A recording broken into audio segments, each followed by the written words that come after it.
فترة نسمع حد يطلع يقول إن الفراخ ده متهرمنة أو الأكل ده مليان هرمونات.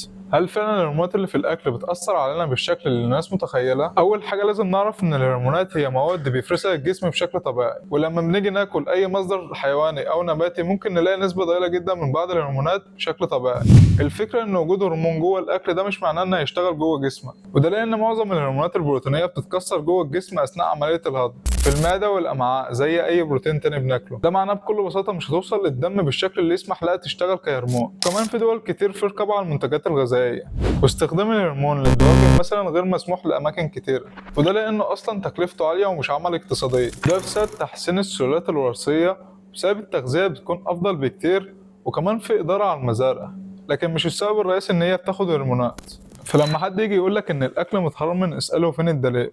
لازم يكون موجود دليل علمي حقيقي وكميات مثبتة، مش مجرد كلام متداول وخلاص. وبس كده، لو استفدت من الفيديو متنساش تدعيلي واعمل فولو عشان اللي جاي يفيدك أكتر.